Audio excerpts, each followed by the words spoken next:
alguna vez me ha pasado que no he habilitado el micrófono y todo el video sin audio, ¿sí? Bien, repito, entonces, la tensión siempre sale del cuerpo, ¿sí? Generalmente siempre va a salir del cuerpo. Listo, ahora esta aceleración yo la voy a mover. Lo moveremos porque parece que es una fuerza. Medio que parece que es una fuerza, ¿no? Entonces lo voy a mover aquí porque las aceleraciones no son fuerzas. Entonces no tiene nada que ver. Entonces esto lo voy a mover aquí. Esto simplemente es para indicar el movimiento. Perfecto. La tensión siempre sale del cuerpo. Ahora, como hay fricción, el problema me dice que hay fricción solo entre la superficie de M mayúscula y M minúscula. Ahora, como el cuerpo hemos asumido que se mueve hacia abajo, la fricción siempre se opone a la dirección de movimiento, ¿verdad? Siempre se opone a la dirección de movimiento o a la tendencia de movimiento. Entonces, ¿dónde apuntaría la fricción? Obviamente apuntaría hacia arriba, ¿no? Siempre apunta, en este caso apuntaría hacia arriba, ya que el cuerpo se está moviendo hacia abajo. Entonces, le colocamos una fricción aquí. Y esa fricción es proporcional a la normal de contacto, ¿no? Eso sería μ, el coeficiente cinético. Μ cinético sería en este caso, ¿no? Sí, μ cinético por la normal. A ver, está medio feito esto. Μ por la normal. Listo. Ahora, al haber una superficie de contacto, la normal es siempre, obviamente, normal o perpendicular a la superficie de contacto, ¿no? Entonces, aquí, por eso quería, aquí estaría la normal. Esta sería la normal, ¿no? Y pues nos faltaría el peso. El peso estaría hacia abajo. El peso es simplemente la masa multiplicado por la gravedad del cuerpo. Entonces aquí tengo la aceleración de ella. Listo. Bien, esto no se me olvidaría. Siempre y cuando que les digan que desprecien las poleas, eso implica que las tensiones son las mismas. Pero, por ejemplo, en cinemática del cuerpo rígido, las tensiones no son las mismas. Las tensiones no son para, incluso en estática han visto que incluso depende de la velocidad angular a la que va a girar la polea, ¿sí? Y de la fricción, obviamente, de la fricción que existe entre la cuerdita y la polea, ¿sí? Eso no se olvide. Eso lo voy a borrar, entonces, esta partita la voy a borrar.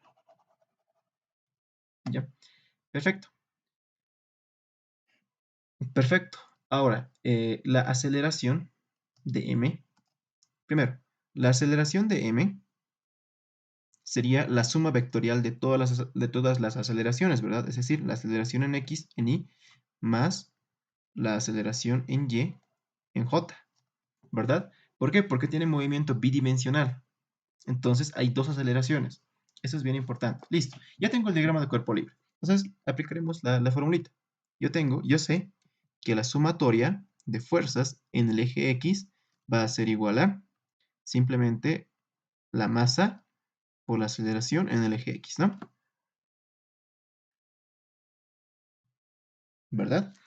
Entonces, en el eje X yo tengo la normal. Es lo único que tengo, la normal.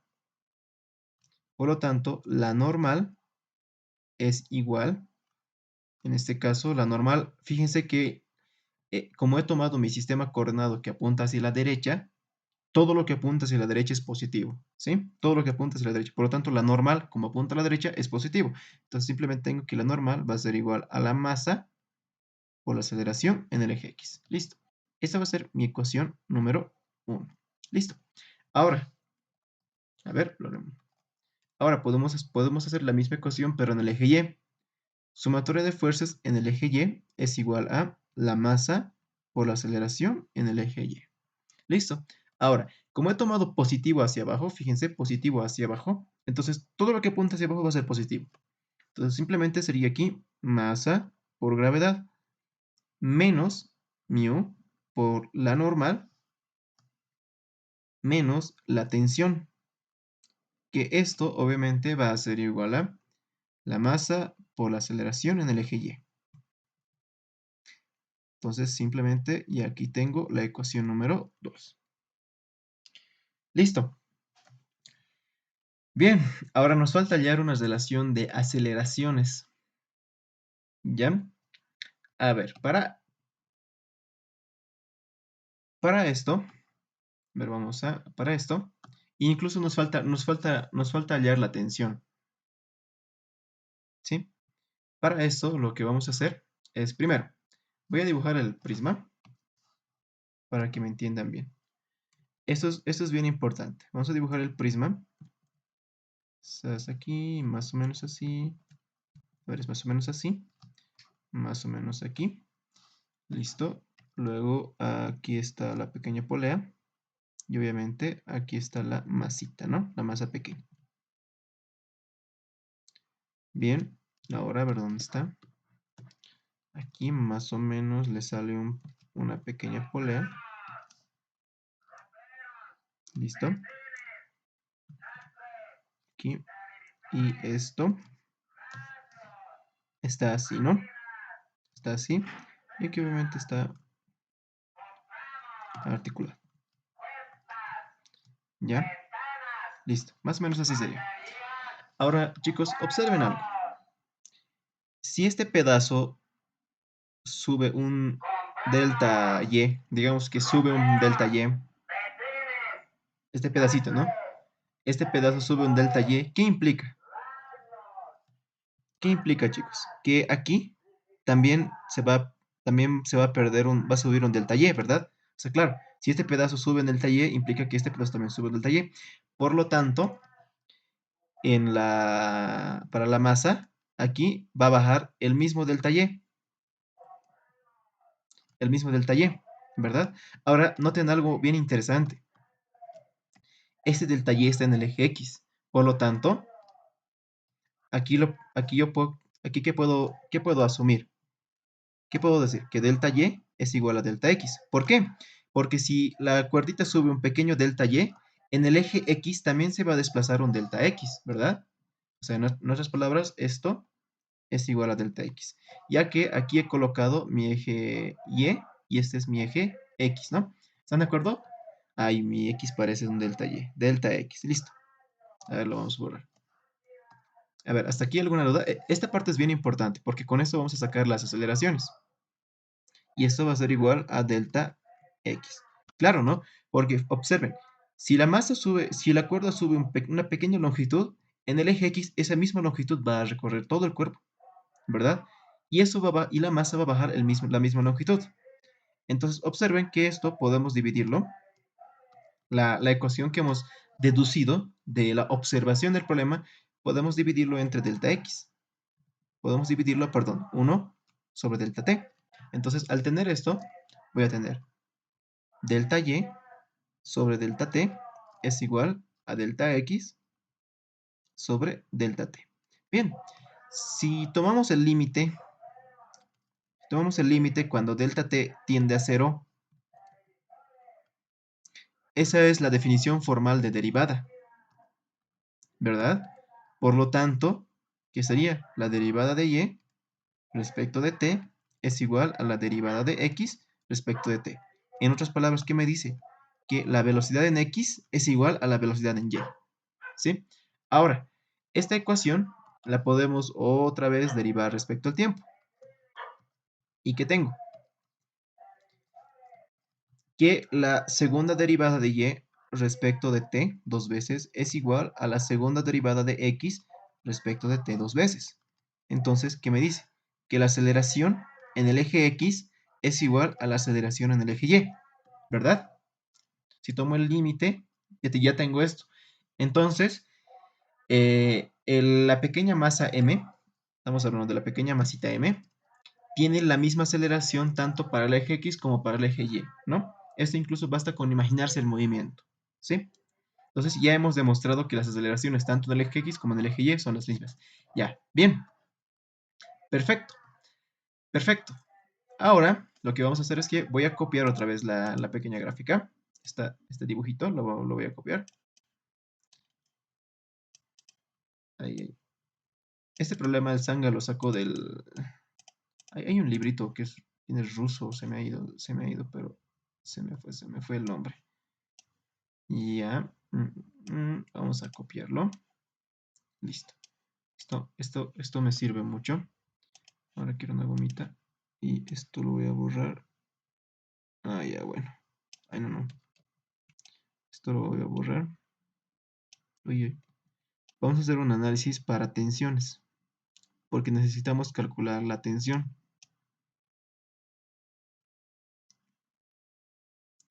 Ya, y a ver, vamos a hacer un zoom, listo. Esto voy a borrarlo. No, no, no, no, no, lo vamos a borrar. Ahí, ya bueno. A ver, otra vez vamos a borrarlo y ahí. Perfecto. Ya, perfecto. Ahora, observen algo interesante. Ya que estoy despreciando la polea, vean que la tensión se encuentra en este punto, ¿no? Lo haremos con amarillito para diferenciar. Observen que la tensión va a estar aquí. A ver, haremos un zoom, porque no se ve muy bien, es muy pequeño. Listo, ahí. Observen, chicos, que la tensión va a estar ahí, ¿no? Entonces, al ser, al ser una polea ideal, la tensión también va a ser la misma en este lado de la cuerda, ¿no? Entonces la tensión aquí también va a ser la misma en este lado. Y observen que la tensión también va a ser lo mismo. En otras palabras, todo este cuerpo, en otras palabras, chicos, esto porque es ideal, uy, uy, todo el cuerpo va a ser jalado por la tensión, ¿verdad? Entonces aquí podemos dibujar un cuadradito de masa total, ya que todo el cuerpo está jalado por la tensión. Entonces esto es equivalente a un sistema donde aquí yo le voy a colocar la tensión y cuya masa va a ser m más m mayúscula. M más m mayúscula, ¿verdad? Y ya que se mueve, esto se va a mover con la misma aceleración en el eje X que se está moviendo la masa pequeña.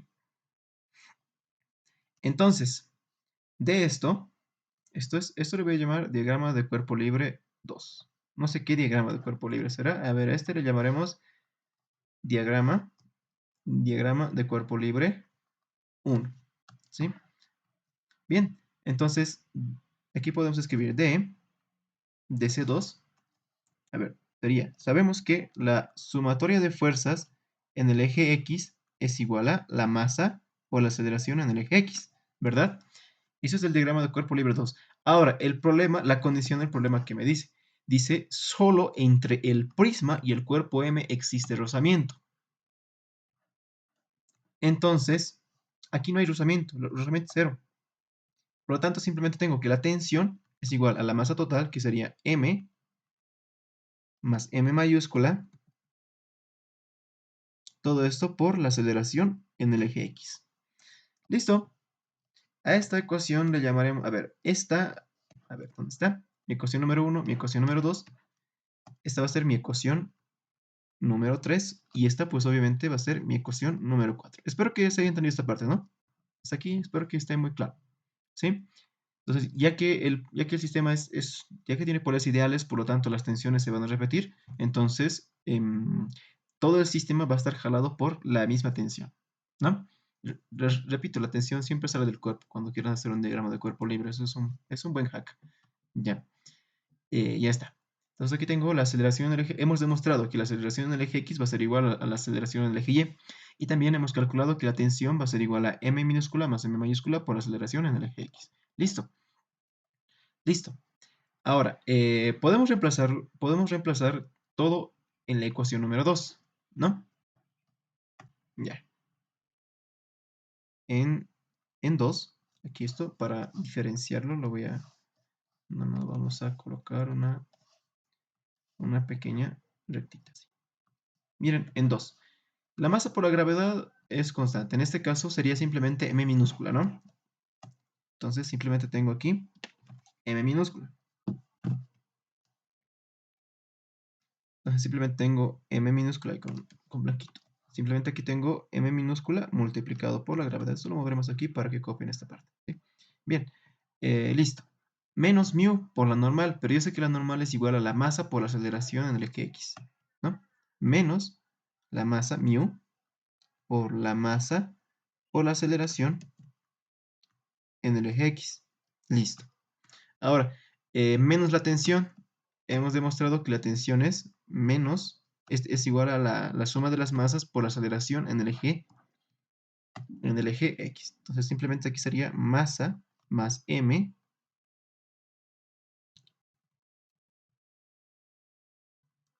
por la aceleración en el eje X. Esto es igual a m minúscula por la aceleración en el eje Y. Pero la aceleración en el eje Y es igual a la aceleración en el eje X. Entonces simplemente puedo colocar m minúscula por la aceleración en el eje X. Observen que de aquí yo puedo factorizar todo. Puedo factorizar bueno, puedo reemplazar y factorizar la aceleración en el eje X. Entonces, a ver, si tenemos aquí, simplemente sería la masa por la gravedad, todo esto partido por, a ver, listo, esto pasa con más, simplemente sería m más m mayúscula más m mayúscula más mu por m minúscula, ¿no? Y esto es igual a la aceleración en el eje X, que a su vez es igual a la aceleración en el eje Y. Simplemente estoy factorizando. Listo. A ver, para simplemente simplificar, fíjense que m se repite muchas veces y para no escribir tanto podemos factorizar m en el numerador y en el denominador, ¿sí? Entonces de aquí yo tengo que la aceleración en el eje X es igual a la aceleración en el eje Y. Simplemente tengo m por g, todo esto partido por o dividido entre, ¿está? Dividido entre m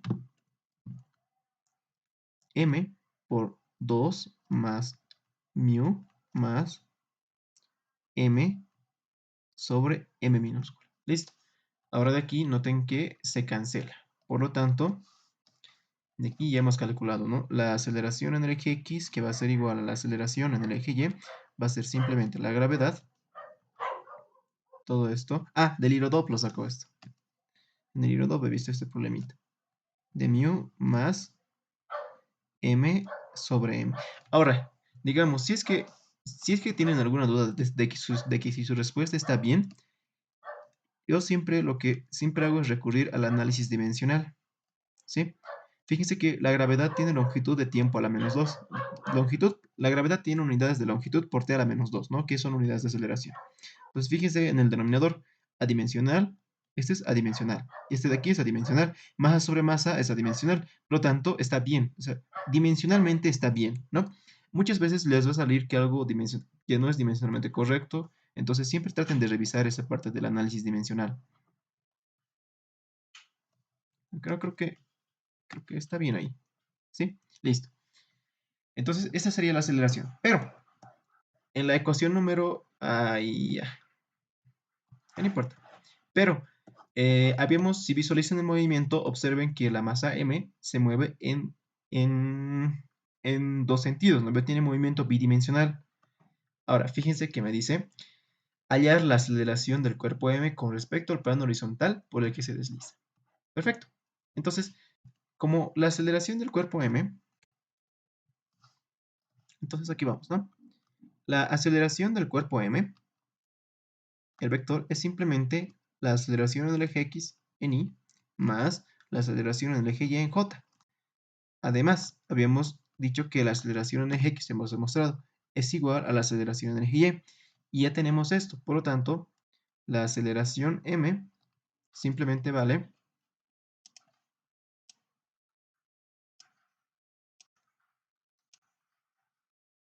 todo esto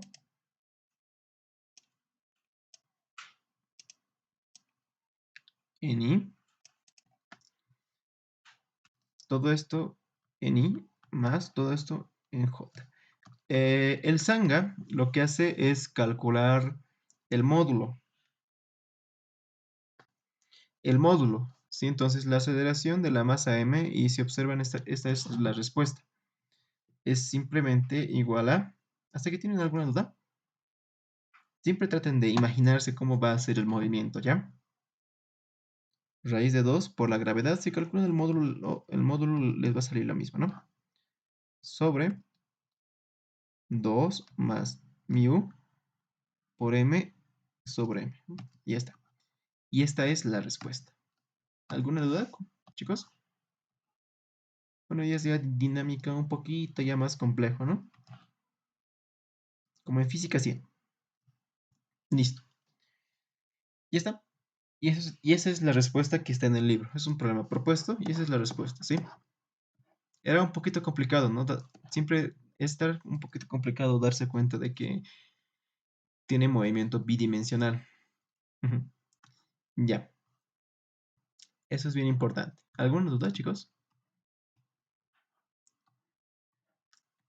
Ya, vayamos con el siguiente problemita. Si nos vamos rápido, que es este.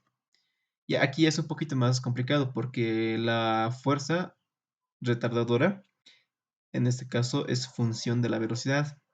Por lo tanto, la fuerza es variable. O sea, es un sistema que posee fuerza variable. ¿Sí? Pero no es nada que no podamos resolver. Estamos subiendo un poquito más la dificultad. ¿Ya? Bien, el problema dice así. Miren, o quieren copiar, o quieren copiar un poquito, creo que algunos copian. A ver, lo dejaremos un ratito. Lo dejaremos un ratito. A ver, ver, ahí está. Creo que lo puedo hacer así y ahí se ve mejor. Ujú. Ya. Bueno, ahí está. Ok, continuemos con el siguiente problema. Dice, un tren de masa m está sujeto a una fuerza retardadora.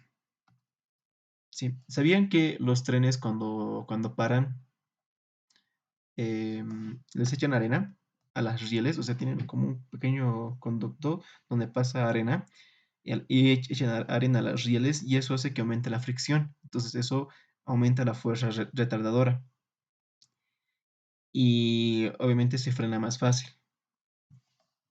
¿Sí? Bien, dice, un tren de masa m está sujeto a una fuerza retardadora, que es R, que va a ser igual a la masa m mayúscula, supongo que debe ser la masa, por A más B grande por B chica por V al cuadrado, ¿no? Donde B es la rapidez. Esto es bien importante. B es la rapidez. Es la rapidez instantánea del movimiento y AB son constantes determinadas. Mostrar que si en un momento dado las máquinas son apagadas cuando la rapidez es V sub 0, entonces el tren alcanzará la condición de reposo en un tiempo igual a... Creo que esta respuesta está mal. Personalmente para mí está mal. Eh, a ver, podemos ver, a ver, podemos calcular. Es igual el tiempo en el que va a tardar el tren. Es 1 sobre AB por arco tangente de raíz de B sobre A por B sub 0. Después de haber recorrido una distancia,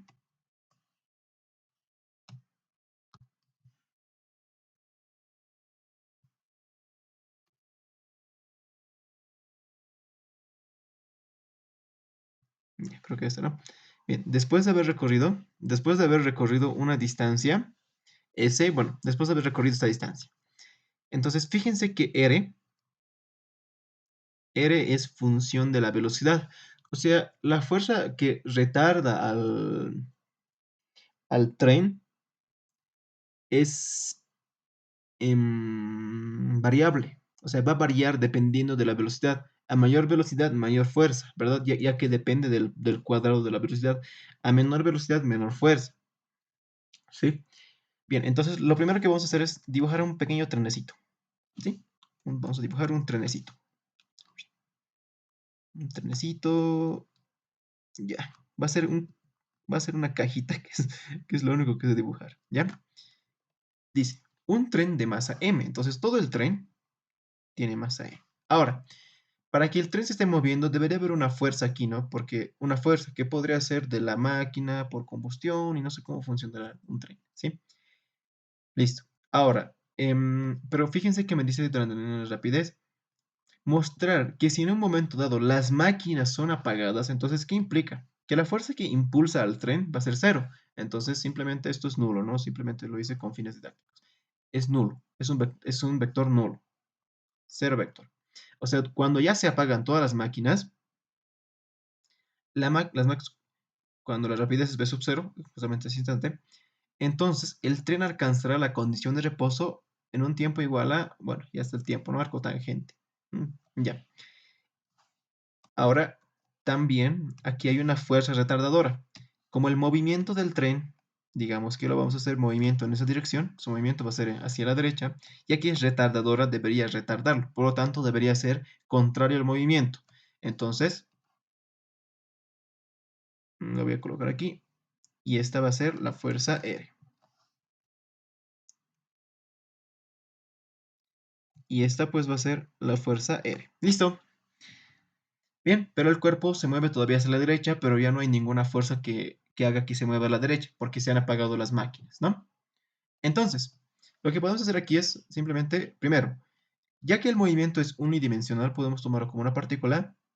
Lo que vamos a hacer es tomar positivo hacia la derecha. Si quieren positivo hacia la izquierda, no pasa nada. Entonces, no hace falta un eje, aunque creo que sí hace falta, ¿no? A ver, veremos. A ver, sí, creo que sí. Este va a ser mi eje X y este va a ser mi eje Y. Listo. A ver. Bueno, aquí también nos falta el peso, ¿no? Aquí faltaría su peso, que es la masa por la gravedad, y la normal. Entonces esto lo haremos con verdecito. Más o menos esto sería la masa M, porque nuestro diagrama de cuerpo libre si no estaría incompleto. Y obviamente apuntando hacia arriba sería la normal. Listo. A ver, solo hay movimiento en el eje X, ¿no? Por lo tanto, podemos plantear nuestra ecuación. La sumatoria de fuerzas en el eje X es igual a la masa por la aceleración en el eje X, ¿verdad? Bien, en el eje X, ¿qué hay? Lo único que hay simplemente es menos R, que simplemente va a ser igual a la masa, que es M mayúscula, por la aceleración en el eje X, ¿sí? Bien, ahora, observen que R es simplemente menos M mayúscula por A más B por B al cuadrado, que va a ser igual a M mayúscula por la aceleración en el eje X. En este caso, M con M se cancela, ¿no? Por lo que yo tengo que la aceleración en el eje X va a ser igual a, sería igual a simplemente menos A más B por B al cuadrado. Listo. Ahora, ¿cómo llamamos el desplazamiento, por ejemplo? A ver, nos acordaremos de las relaciones cinemáticas diferenciales, ¿verdad? La aceleración, si era así, ¿no?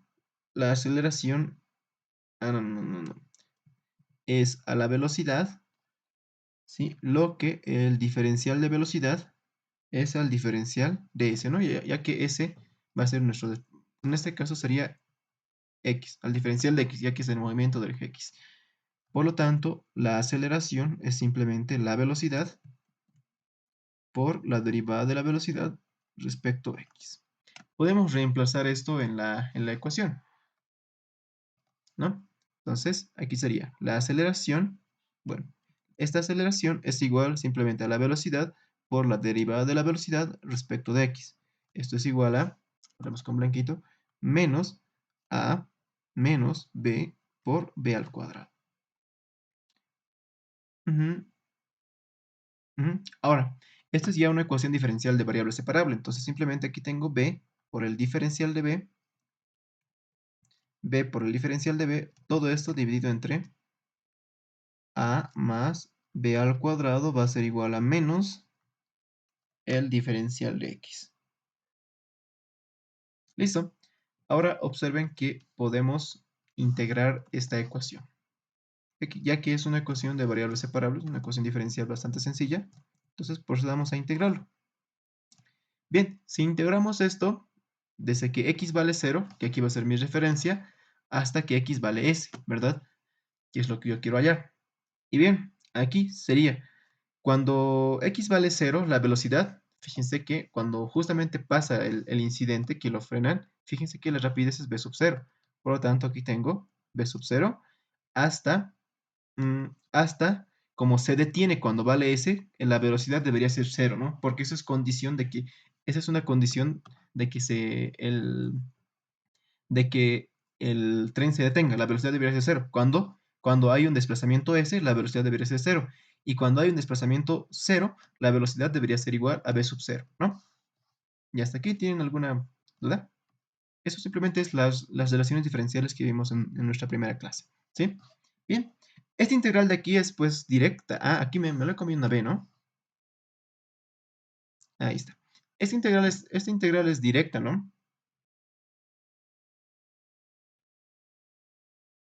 ¿Sí? A ver, podemos integrar, a ver, si no me equivoco es el logaritmo neperiano de a más b por b al cuadrado sobre, si no me equivoco es 2 veces b. Sí, está bien, sobre 2 veces b, ¿no? Sí, está bien, ahí es. Qué buen reggaetón. Temones. Ya, aquí sería sobre 2 veces b, ¿no? Esa integral es directa. Sí, está bien. A ver, si derivamos, sería 1 sobre a b. Pues aquí se queda 2 veces. Aquí, por la derivada por regla de la cadena, la derivada del argumento sería 2 veces b por b. Sí, está bien. Esa es la derivada. Y esto simplemente sería...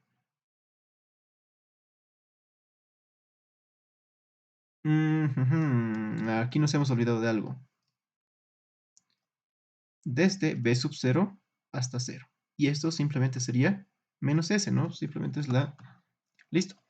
Ahora, menos s, si lo evaluamos va a ser 1 sobre 2 veces b por, al evaluarlo en 0, simplemente tengo logaritmo neperiano de a, ¿no? Porque estoy, cuando b vale 0, menos el logaritmo neperiano, ya que es una integral definida, en este caso cuando vale b sub 0, aquí sería a más b por b sub 0 al cuadrado. Listo.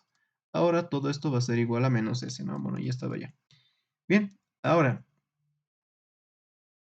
ya está. Aquí tengo menos s va a ser igual a 1 sobre 2 veces b. Bien, ahora el s lo podemos pasar, el negativo lo podemos multiplicar toda la ecuación por menos. Y observen que aquí tengo logaritmo neperiano de a más b por b sub 0 al cuadrado menos el logaritmo neperiano de a, ¿no? Simplemente lo he multiplicado por menos 1 para hacer desaparecer ese signo negativo. Listo. Ahora, para llegar a la respuesta, que es esta, uy, uy, que es esta, ¿no? Ahí la ven, ¿no? Esta es. Esa es la respuesta. Entonces, simplemente hay que hacer un poquito de álgebra, ¿no? S, en este caso, S va a ser igual a 1 sobre 2 veces b. Bueno, como son logaritmos en diferencia, pasan a dividir, ¿no? Entonces simplemente sería el logaritmo neperiano de 1 más b sobre a por b sub 0 al cuadrado. ¿Listo? Y si no me equivoco, esa es la respuesta. Sí, a ver, 1 más b sobre a, 1 más b sobre a por b sub 0 al cuadrado. Y esa es la respuesta. Vean, por ejemplo, aquí este caso es para fuerza variable. ¿Qué pasaría si tienen, por alguna razón, una fuerza variable, ¿no? En este caso, la fuerza ha dependido de la velocidad.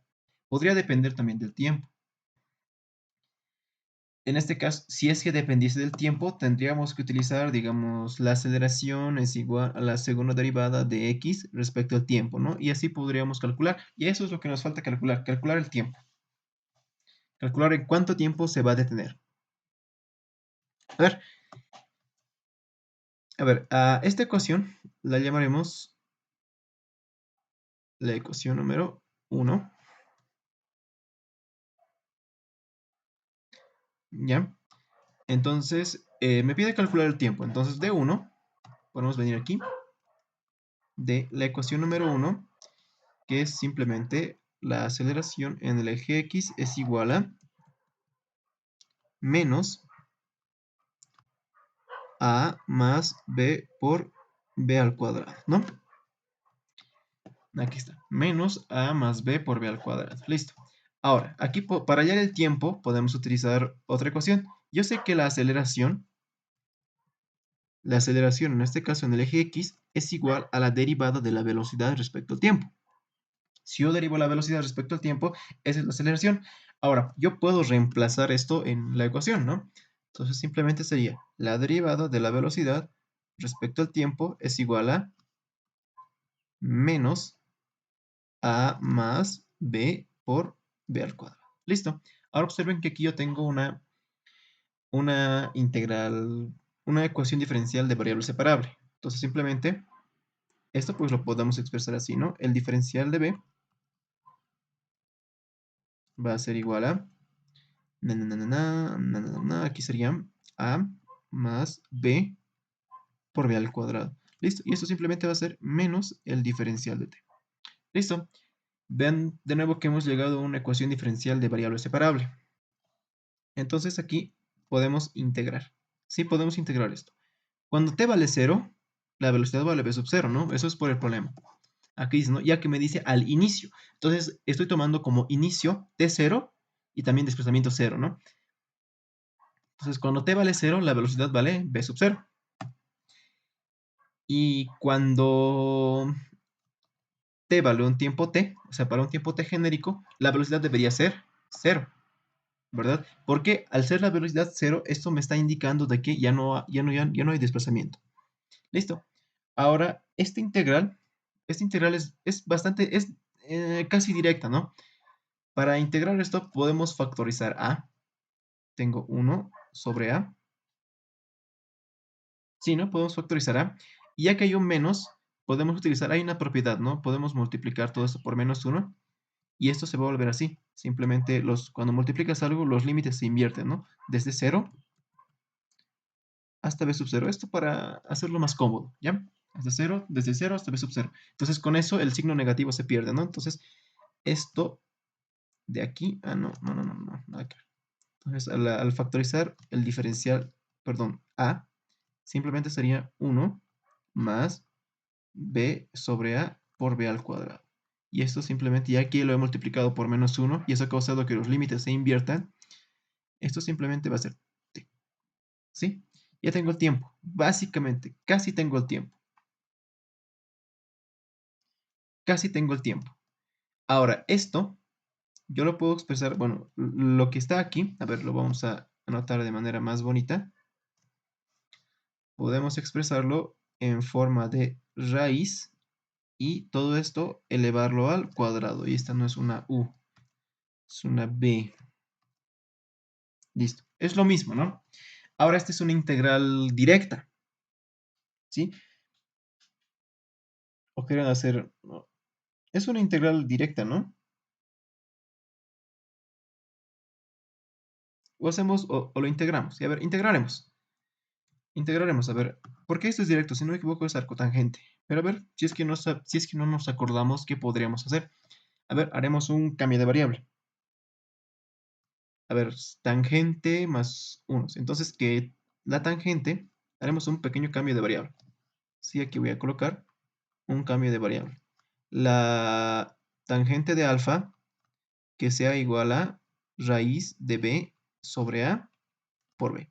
¿Sí? Entonces, la derivada de tangente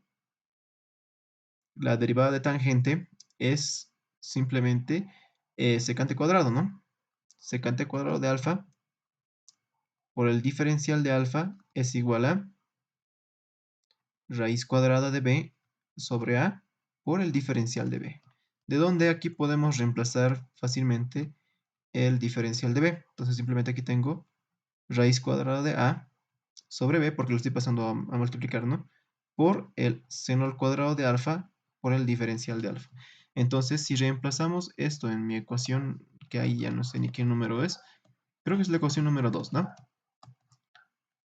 Entonces a esto le vamos a llamar ecuación número 2. Sí, aquí voy a colocar esta línea. Entonces podemos reemplazar esto en la ecuación número 2. Y aquí simplemente tengo 1 sobre a por la integral de, bueno, el diferencial de b, ¿vale? Raíz de a sobre b por el seno. ¿Qué me está pasando? Secante al cuadrado, ¿no? Uy, creo que es por mi letra. Ya, aquí es secante cuadrado. Secante cuadrado.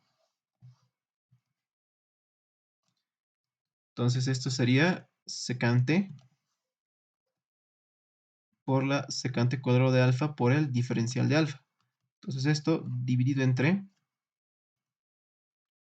1 más 1 más la tangente, ¿no?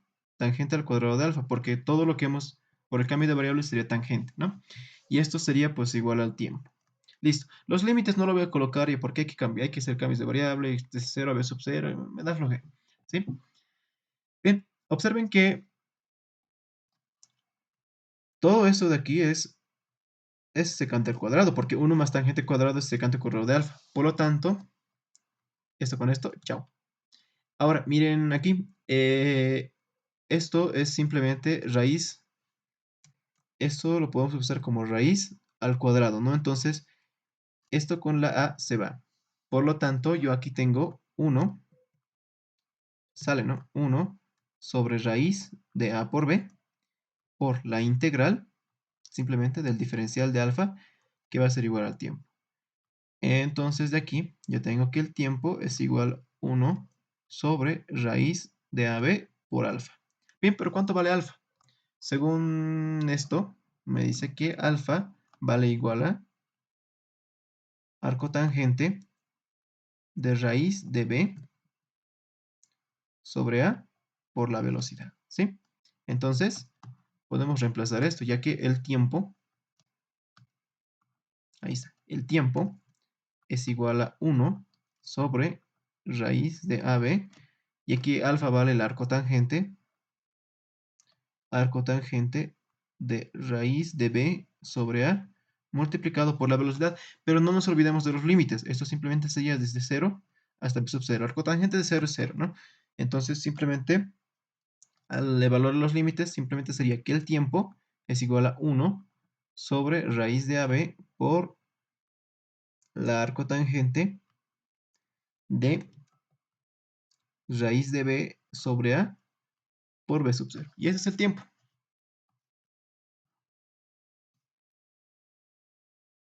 Ya, como les dije, esta es una manera muy fácil de hallar si es que tienen, digamos, fuerza variable, si es que una fuerza es variable o depende de la velocidad o podría depender del tiempo o del desplazamiento, entonces deben resolver ecuaciones diferenciales, pero no son ecuaciones diferenciales tan complicadas, ¿no? Generalmente siempre van a llegar a ecuaciones diferenciales de variable separable. A ver, ¿tienen alguna duda, chicos? Miren, no es muy complicado, ¿no? Solo es acordarse de las relaciones cinemáticas diferenciales e integrales. Bueno, solo diferenciales, ni siquiera las integrales. Porque así podemos plantear ecuaciones diferenciales y resolver la ecuación diferencial. Y obviamente pues podemos resolver ya la ecuación diferencial, ¿sí? Y aquí está el tiempo, ¿no? Ahora, observen que el tiempo me ha dado algo diferente. Miren, 1 sobre AB. Yo creo que se ha olvidado la raíz.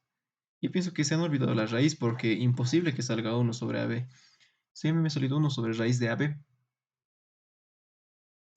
¿Cómo pueden comprobar, chicos, que esto está bien? Miren, podemos recurrir nuevamente al análisis dimensional.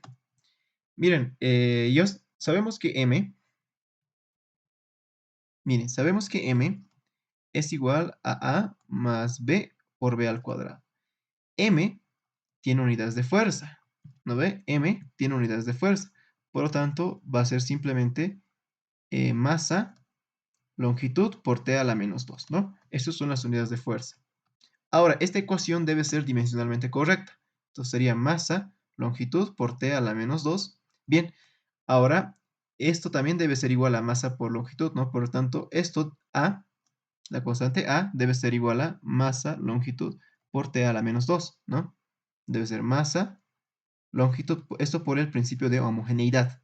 Más, observen que aquí hay velocidad al cuadrado, entonces aquí vamos a colocar B. Ahora, también por el principio de homogeneidad, B por la velocidad al cuadrado debe ser igual a, aquí estamos, ¿no? Simplemente estamos de la masa.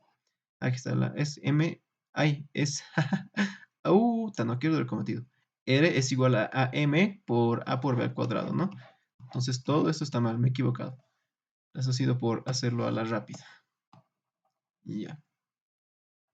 A ver. Entonces era así, ¿no?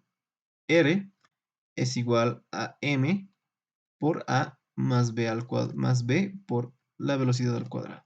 Todo esto, ya que es fuerza, debe ser igual a masa, longitud, por t a la menos 2, ¿no? Entonces, esto podemos llamarlo así, m por a más m por b al cuadrado. Todo esto debe ser igual a masa, que debe tener unidades de masa, longitud, por t a la menos 2, ¿no? Ahora, por el principio de homogeneidad, m por a debe ser igual a m por L por t a la menos 2, ¿no? Por tanto, masa con masa se va. Entonces, las unidades de a son simplemente longitud por t a la menos 2, ¿no? Tiene unidades de aceleración. ¿Sí? Entonces, las unidades de a son simplemente longitud por t a la menos 2. Bien, vayamos con b. Vayamos por el principio de homogeneidad. mb por la velocidad al cuadrado, pero la mb por la velocidad al cuadrado es igual, esto debe ser igual a la masa longitud por t a la menos 2, ¿no? Masa con masa se simplifica, entonces tengo que b, pero la velocidad es longitud por t a la menos 1. Longitud por t a la menos 1.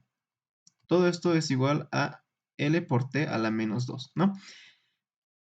Todo esto al cuadrado. Listo, ahora tiempo con tiempo se van, por lo tanto, B simplemente tiene unidades de longitud a la menos 1, ¿sí? Entonces B, al simplificar, B tiene unidades de longitud a la menos 1. Ahora, con respecto a la ecuación del tiempo, tiene que ser dimensionalmente correcto, chicos. Entonces, con respecto a la ecuación del tiempo, ahí, miren, toda función trigonométrica, el argumento es adimensional, ¿no? Por lo tanto, todo esto de aquí es adimensional, ¿no? Es 1, adimensional. Entonces, simplemente, si quiero unidades, tiempo simplemente va a ser 1 sobre raíz cuadrada de AB. Pero ya sé cuánto vale A en unidades. 1 sobre raíz cuadrada de A. A vale L por T a la menos 2, multiplicado por L a la menos 1, que vale B. Entonces, ya está.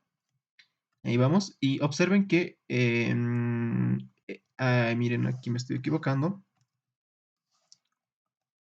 Por eso es bueno recurrir al análisis dimensional. Siempre trato de recurrir. Aquí vale L a la menos 1, ¿no? Fíjense que L con L se simplifican. Y con la raíz, raíz cuadrada de t a la menos 2 simplemente es t a la menos 1. Por lo tanto, el tiempo, esto tiene unidades de tiempo. Ya está. Entonces, nuestra respuesta es correcta, o por lo menos es dimensionalmente correcta. Y ahí. ¿Eso qué significa? Pues que hemos refutado que no puede ser 1 sobre AB porque eso lo haría dimensionalmente incorrecto. Tiene que darme en unidades de tiempo. ¿Sí? Ya está. Y lo hemos demostrado. ¿No? Ya que R tiene unidades de fuerza. ¿Sí? Como ven, absolutamente todo o bien les tiene que dar a dimensional o dimensionalmente correcto. ¿Sí? Por ejemplo, hay números que utilizamos que son adimensionales, por ejemplo, como el número de Reynolds. ¿Ya? ¿Alguna duda, chicos? Entonces, esta respuesta está bien, además es dimensionalmente correcta. ¿Sí? ¿Alguna duda? Ya saben, siempre que tengan fuerzas variables, siempre traten de utilizar las ecuaciones diferenciales o las relaciones diferenciales de la cinemática. ¿Sí? Si tienen en función de la velocidad, pueden expresar la aceleración también como función de la velocidad. Ya saben que la aceleración es igual a la velocidad por la derivada de b respecto de x. ¿Sí? Bien. A ver, ahora vamos con dinámica circular. Nos acordaremos un poquito de la dinámica circular. A ver, ¿tienen alguna duda, muchachos? Permítanme un momentito, por favor.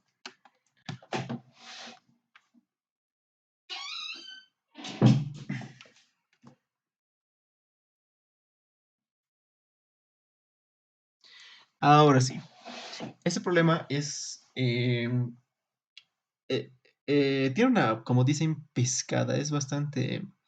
Tiene truco. Porque esta mañana lo estaba resolviendo y no me salían las respuestas. Este problema es del Sir-Szymanski. ¿Ya? Es bastante sencillo. Es dinámica circular nada más. Bien. Ya. Vamos. Permítanme un momentito, por favor. Un momento. Vayan leyendo el problema mientras tanto.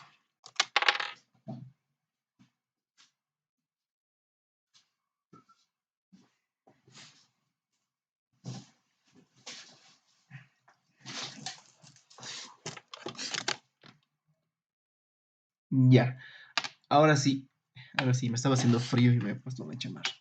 Ya, dice, el pequeño bloque de masa m se coloca dentro de un cono invertido que gira sobre un eje vertical. ¿Sí? El cono gira sobre un eje vertical, ¿no? De modo que, de modo que la duración de una revolución es t, ¿no? O sea, es simplemente el periodo. El periodo es el número de revoluciones que se da en un determinado tiempo, ¿no? A ver, el periodo, sí. Ah, no, es en cuánto tiempo da una revolución, perdón. ¿Sí? Ese es el periodo. ¿En cuánto tiempo se da una revolución? Las paredes del cono forman un ángulo beta con la vertical. El coeficiente de fricción estática, esto es bien importante. Sabemos que hay dos coeficientes de fricción, el coeficiente de fricción cinética y el coeficiente de fricción estática, ¿no? Que hay una curvita, ¿no? Eso lo han visto en técnica 1. Hay una curvita, tienen una curvita, deslineada, luego quizás, ¿no ven? ¿No ven? En este caso estamos coeficiente de fricción estática. Listo. El coeficiente de fricción estática entre el bloque y el cono es mu sub s.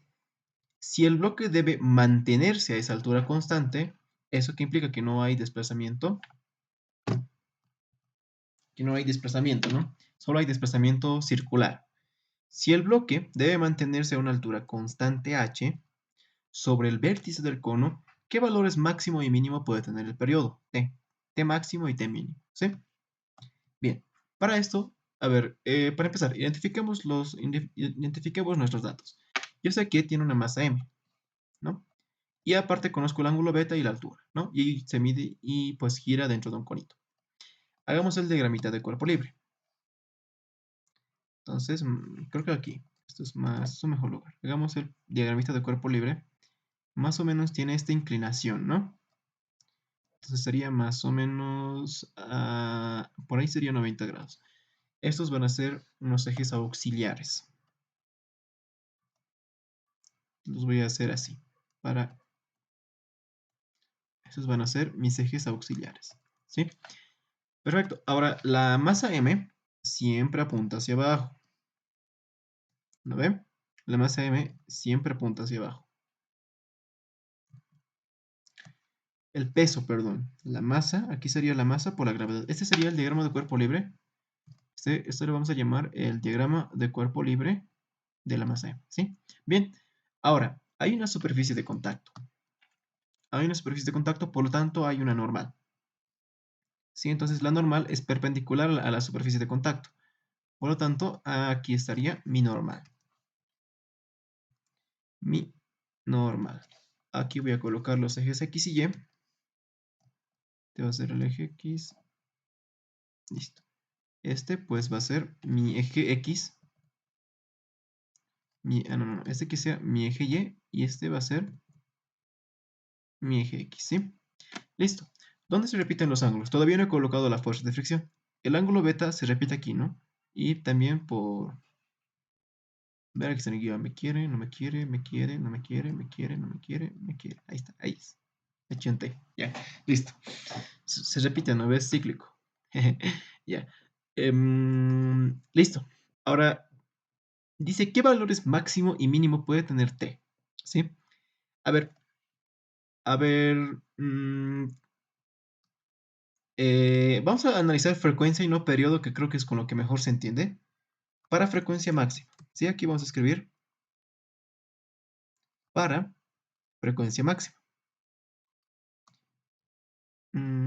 Ya, creo que, no, es mejor escribirlo aquí arriba. Este va a ser nuestro diagrama de cuerpo libre, pero para frecuencia, para velocidad angular máxima, ¿no?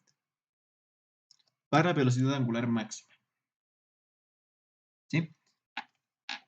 Para velocidad angular máxima. A ver, digamos que el conito va a girar tan rápido que, o sea, va a llegar a un punto que va a girar tan rápido que la masa m va a tender a salir volando, ¿verdad? O sea, va a llegar a un punto que la masa, va a llegar a un punto que el cono va a girar tan rápido que la masa va a tender a salir volando, ¿verdad? Entonces me pide cuál es el valor crítico de, bueno, en este caso de la frecuencia o también del periodo, que son inversamente proporcionales. Entonces, como me pide el valor máximo, la velocidad va a girar tan rápido que que la masita va a tender a salir, ¿no? Ahora, yo sé por definición que la fuerza de rozamiento se opone al movimiento o a la tendencia de movimiento. Entonces, como va a girar tan rápido el conito, la masa va a tender a volar. Por lo tanto, la fuerza de rozamiento debería oponerse a ese movimiento, va a tender a salir volando, ¿no? Debería oponerse a ese movimiento, lo que me daría una fuerza de rozamiento en esa dirección, ¿no? Esta sería mu por la normal, ¿sí? Claro, si gira tan rápido, y la fuerza de rozamiento se opone al movimiento, la fuerza de rozamiento debería oponerse a que a que la masita m minúscula salga volando, ¿no? Entonces, es por eso que apunta hacia abajo, ¿sí? Ahora, para el caso de mínimo, la velocidad angular mínima, digamos que el cono va a girar tan lento que la masa va a tender a bajar, ¿no ve? Va a querer bajar porque está girando muy lento. Entonces la fuerza de fricción debería apuntar hacia arriba. ¿Por qué? Porque se opone al movimiento o a la tendencia, ¿no ve? Listo. A ver, entonces empecemos le vamos a llamar DCL1, ¿sí? Bien. Entonces vamos aquí para DCL1, ¿sí? DC, diagrama de cuerpo libre, M1. ¿Sí? Porque el diagrama de cuerpo libre para la velocidad angular mínima va a variar, ¿no? Va a cambiar por la dirección por la dirección de la, de la fuerza de rozamiento, ¿sí? Bien, en este caso, como no hay movimiento no hay movimiento en el eje Y, pero sí hay movimiento en el eje X. X es el eje normal. Entonces, sabemos que la sumatoria de fuerzas es dinámica circular, perdón. Sabemos que la sumatoria de fuerzas en el eje X es simplemente igual a la masa por la aceleración centrípeta, ¿no? En otras palabras, todo lo que apunta al centro es positivo.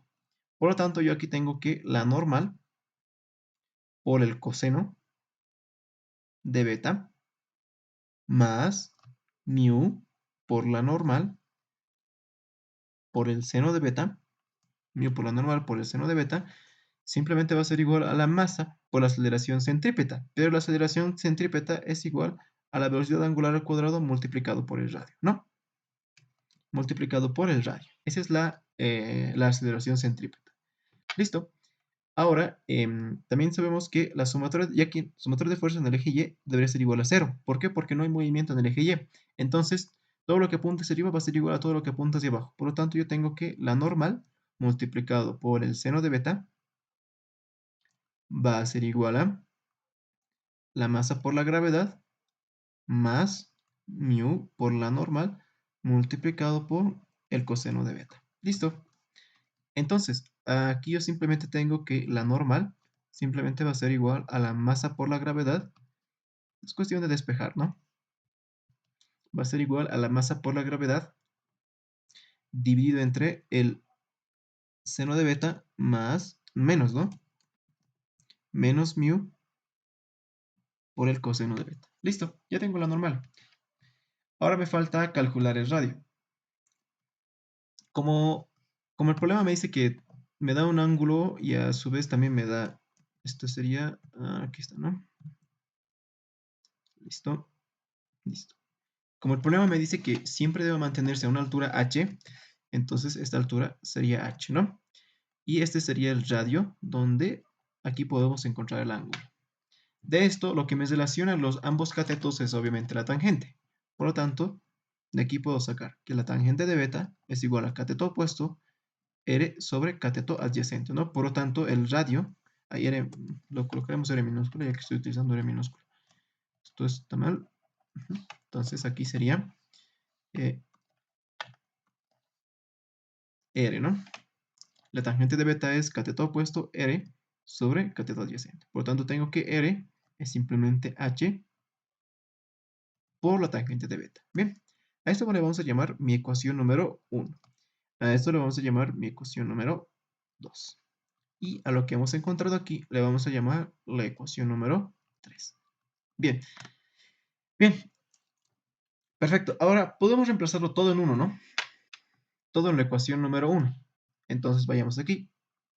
En la ecuación número 1, fíjense que puedo factorizar la normal. Por lo tanto, simplemente tengo la masa por la gravedad. Todo esto dividido entre el seno de beta menos mu por el coseno de beta. Ahora, como he factorizado la normal, aquí tengo coseno de beta más mu por el seno de beta. Esto va a ser igual a la masa m por la velocidad angular al cuadrado multiplicado por el radio. Pero el radio es simplemente h por la tangente de beta. ¿Sí? Listo. Ahora, masa con masa, la masa con esta masa se simplifica, ¿no? Simplemente de aquí puedo despejar la velocidad angular al cuadrado. La velocidad angular al cuadrado simplemente va a ser igual a el coseno de beta más mu por el seno de beta. Todo esto dividido entre el seno de beta menos mu multiplicado por el coseno de beta. Todo esto sobre 1 sobre h por la tangente de beta. Y nos hemos olvidado de la gravedad, ¿no? Aquí lo voy a colocar la gravedad. Esta sería la gravedad. Listo, ya está. A ver, esta le vamos a llamar la ecuación número 4. Ya. Bien, ahora, yo sé que la velocidad angular es igual. A ver, yo sé que la velocidad angular, ¿sí? Yo sé que la velocidad angular es igual a 2pi multiplicado por la frecuencia, ¿verdad? Y además yo sé que el periodo es igual a 1 sobre la frecuencia, ¿no? Bien, en este caso sería, ya que la velocidad angular es máxima y ya que son directamente proporcionales, a la velocidad angular máxima me daría la frecuencia máxima, ¿verdad? Entonces simplemente tengo aquí 2 veces pi, puedo reemplazar todo esto en la ecuación número 4. Aquí voy a reemplazar 2 veces f ya para explicar algo muy bien. 2 veces pi por f, por la frecuencia máxima. En este caso sería la frecuencia angular, ¿no? O la velocidad angular. Frecuencia angular máxima. Para este caso, ¿no? Sería, obviamente, esto sería la máxima. ¿Por qué? Porque la va a girar tan rápido que la pequeña masita va a tender a salir volando, ¿no? Esa sería la frecuencia máxima. Listo. Entonces, ya está. Frecuencia máxima, todo esto al cuadrado, y esto va a ser simplemente a la gravedad, todo esto dividido entre h por la tangente de beta, multiplicado por todo lo de ahí arriba, ¿no?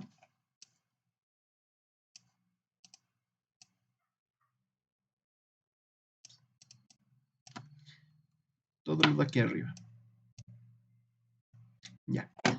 De donde yo tengo que, pues, la frecuencia máxima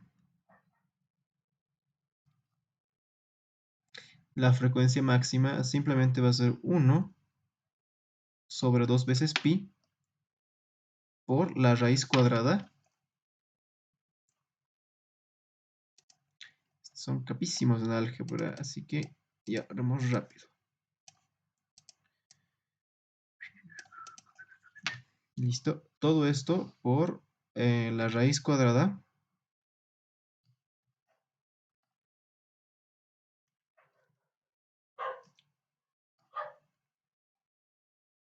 Listo. Y esa sería la frecuencia máxima, ¿sí? Bien, ahora, por lo tanto, el periodo máximo sería 1 sobre la frecuencia máxima. A ver, no sé si seguirán ahí. Están muy callados hoy día. He cometido un error. A ver, ¿quién me diría dónde está el error? En la última parte. En la última parte he cometido un error. En la última ecuación. Ahí he cometido un error a propósito. ¿Quién, quién me diría? A ver, ¿dónde está el error? Hay un errorcito. No, pues No. Miren, claro, pero digamos aquí, si le saco raíz, sale como es 2pi al cuadrado, todo esto, entonces simplemente sale dentro de la raíz, ¿no? Y sale 1/2 veces pi. No, ese no es el error. No es un error algebraico, es más un error de concepto, ¿sí? A ver, les doy pista, el error está en esta ecuación. Y ese era el truco. A ver, les doy una pista. A ver, ¿qué dicen, chicos? Porque no, eso está despejado correctamente. Porque si le sacas raíz, 2pi va a bajar a restar y todo con raíz, ¿no?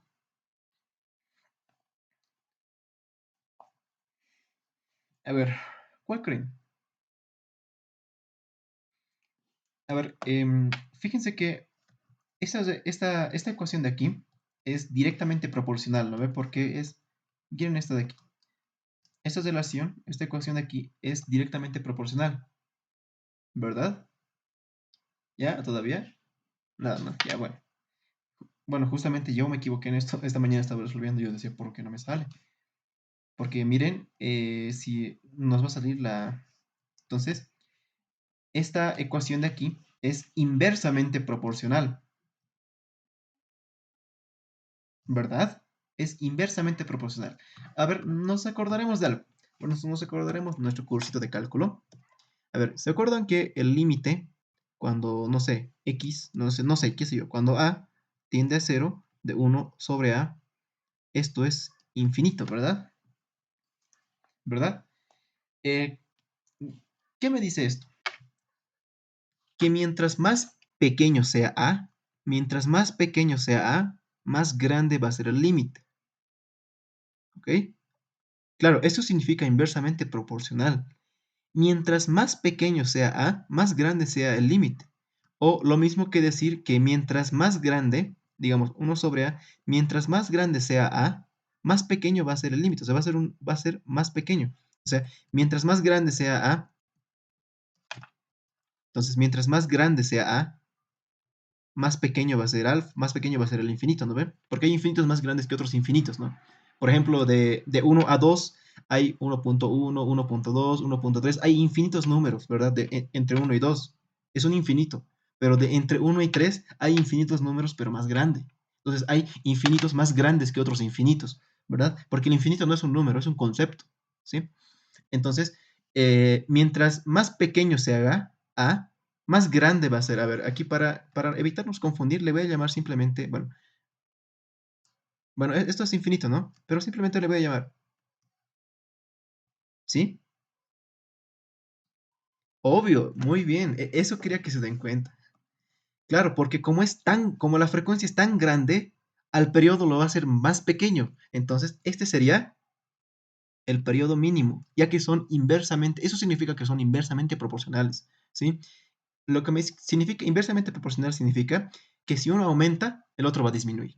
Entonces, como tan grande es la frecuencia, muy bien, así que, muy bien, si quieres, anota tu nombrecito, ahí nomás en el chat y ahí se queda, ¿no? Al final yo les voy a poner participación, ¿sí?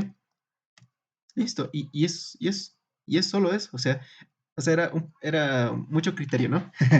Por eso y aquí me estaba confundiendo yo esta mañana, así que a todos les pasa. Porque yo decía, no, esta respuesta está mal, no puede salir así. Entonces, esta sería el periodo mínimo.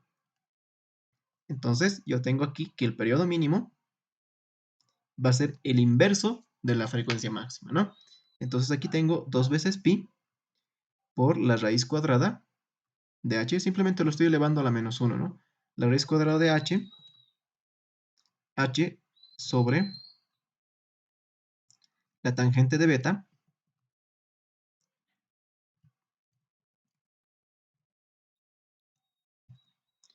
Entonces, aquí sería h sobre la tangente de beta. Todo esto por la gravedad. Bueno, creo que puedo copiarlo todo esto, ¿no?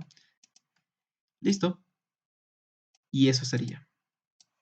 Entonces, siempre analicen bien sus números.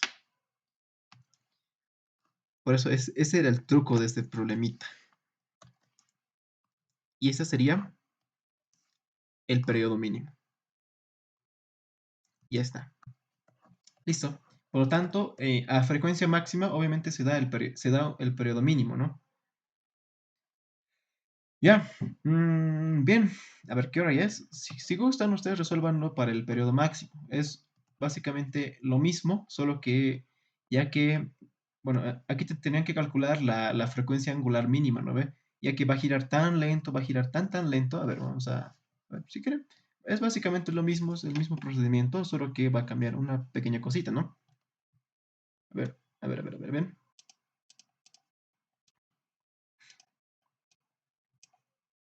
Mm, listo. A ver, le vamos a dibujar. Uy, uy, ya ahí. Ya. Entonces, ay.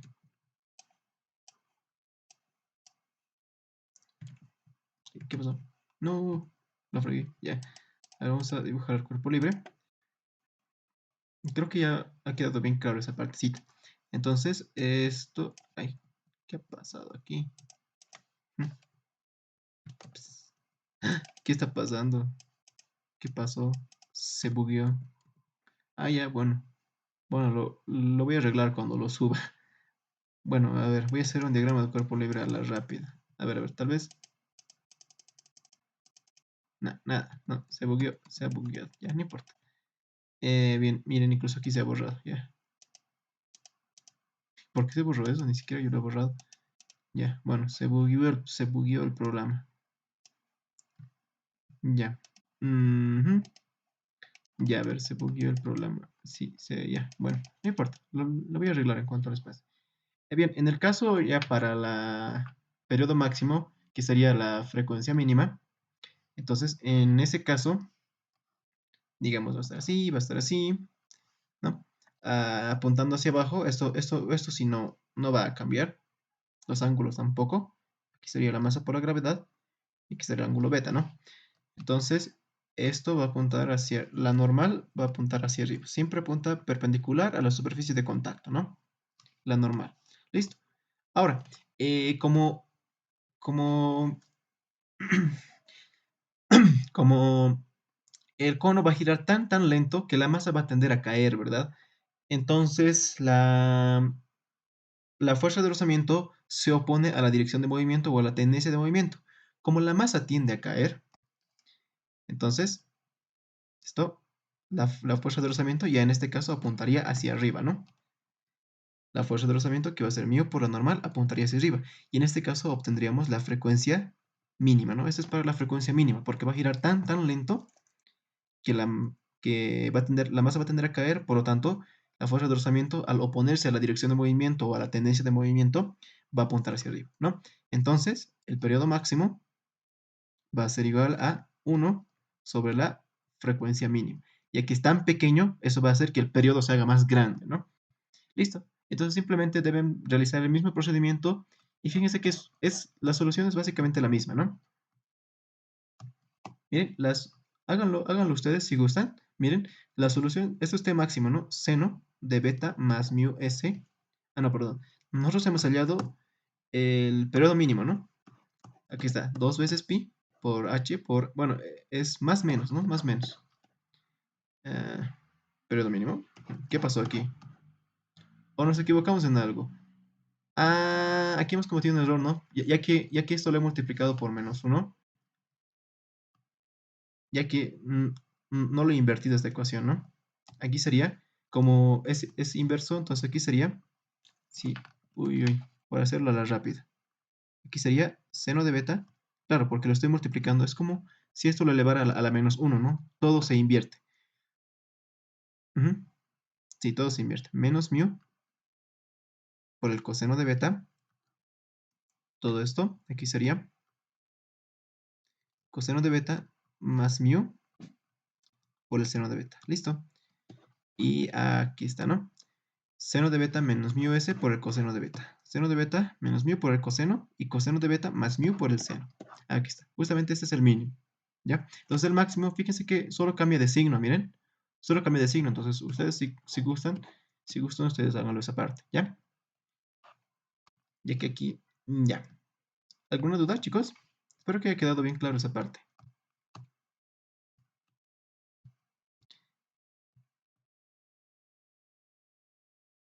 ¿Qué? ¿Debe estar? Las unidades las unidades del periodo son tiempo. Las unidades del periodo son tiempo, es tiempo. Bueno, todo esto, a ver, no, no, no, ese es frecuencia, esa es frecuencia. Periodo es tiempo, periodo es tiempo, porque el periodo es el tiempo en el que tarda, el tiempo en el que un punto o una partícula tarda en dar una revolución. O sea, realmente el periodo realmente es, digamos, tiempo sobre revolución, o sea, pero las revoluciones son adimensionales, ¿no? Realmente es así, porque la frecuencia es unidad, porque la frecuencia se mide en hertz, ¿no ve? Y hertz es uno sobre segundo, ¿no? Hertz, entonces el periodo tiene unidades de tiempo. Incluso aquí podemos, si gustan, podemos demostrarlo, ¿no? A ver, toda esta parte de aquí, miren, toda esta parte de aquí es adimensional, ¿no? Porque el coeficiente, todo eso de ahí es adimensional. Entonces, lo único que me interesa, 2pi también es adimensional, ¿no? Por lo tanto, esto se mantiene. Entonces, h tiene unidades de longitud, ¿sí? Tangente de beta es adimensional. La gravedad, obviamente, tiene unidades de L por T a la menos 2. L con L se cancela, T sube y raíz, tienes que el periodo tiene unidades de tiempo. ¿Listo? Y el periodo sí tiene unidades de tiempo. ¿Mm? Sí, siempre pasa. Yo igual, así, hay periodo, frecuencia. Incluso yo cometo, por ejemplo, mucho este error, ¿no? Que la velocidad angular. Yo, por ejemplo, me equivoco mucho con esto. A veces le meto así, f, que es igual a 2pi por omega. Siempre me confundo. Es al revés, ¿no? Siempre me confundo yo con eso. Ya miren, pero es al revés. Es la frecuencia. La frecuencia angular es 2pi por la frecuencia, ¿no? Ya, entonces está bien. ¿Sí? Y entonces ustedes háganlo si gustan, una manera de practicar para el periodo máximo, que se da cuando la frecuencia es mínima. Ya, ¿sí? Bien, a ver, lo voy a arreglar esto después. Se bugueó el programa. A ver, este problema igual es bien lindo. Son problemas que requieren razonamiento, ¿no? No son problemas que digamos, es simplemente fórmula, así, ser mecánico, ¿no? Estos problemas van a ver que requiere mucho razonamiento. Ya, este problema también es del Sir Semansky. Me gustan sus problemas, son bien interesantes. No son problemas como que requieren mucho razonamiento. Y con este problema nos despedimos, ¿ya? Ya que todavía no han avanzado con el ingeniero, entonces estamos recordando un poquito de dinámica, ya. Porque nos faltaría utilizar la dinámica ¿cómo se llama? Con los sistemas coordenados.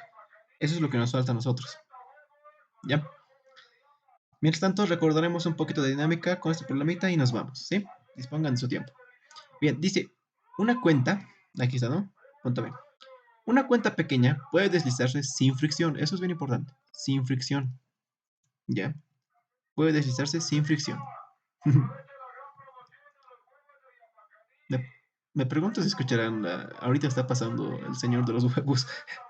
Ya, bueno, ya, bueno, dice, una cuenta pequeña puede deslizarse sin fricción por un aro con rapidez, un aro circular, me estaba confundiendo con eso, un aro circular de 0.1 metros de radio, ¿no? Que está en un plano vertical. El aro gira con rapidez constante de 4 revoluciones por segundo. Sí, es constante, la velocidad angular es constante, entonces podemos anotar esto como dato, ¿no?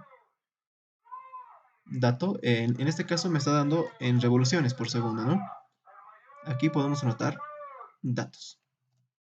Entonces, la velocidad angular sería 2 RPS, ¿no? Revoluciones por segundo. Pero lo colocamos así, revoluciones por segundo.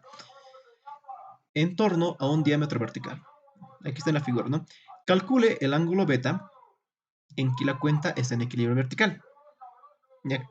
En equilibrio vertical, es decir, ahí se mantiene, ¿no? Porque podría girar tan rápido que va a subir, ¿no? Y esa parte es lo bonito de aquí. A ver, si quiere, por el momento podemos discutir. Desde luego tiene aceleración radial hacia el eje, ¿no? Bueno, simplemente es dinámica circular. Podría la cuenta, a ver, calcula el ángulo beta que la cuenta está en equilibrio vertical, ¿no? No, no. ¿Podría la cuenta mantenerse a la misma altura que el centro del aro? Es decir, ¿podría esta pequeña cuenta subir hasta aquí? ¿Qué dicen, chicos? O sea, ¿habrá una velocidad angular tan rápido, podría girar tan rápido que la cuenta subiría? Obviamente aquí no hay fricción, eso es una condición bien importante, ¿sí? ¿Qué dicen? ¿Qué dicen, chicos? A ver, podremos demostrarlo. A ver, utilizaremos la matemática. Con matemática lo vamos a demostrar, ¿ya? Utilizaremos la matemática, que es con lo que vamos a demostrar. Podría haber. El sentido común nos dice que sí, claro, podría girarlo tan rápido que obviamente podría incluso dar vueltas, ¿no? Claro, pero a ver, veremos qué nos dice. Les aseguro que no puede llegar. Se los aseguro, no puede llegar. Nunca va a llegar ahí. ¿Sí? Pero, a ver, lo demostraremos con matemáticas. ¿Sí? A ver, lo haremos otra vez. Una cuenta pequeña puede deslizarse sin fricción por un aro circular de 1 metro de radio, que está en un plano vertical, ¿no? El aro gira con rapidez angular constante de 4 revoluciones cada segundo.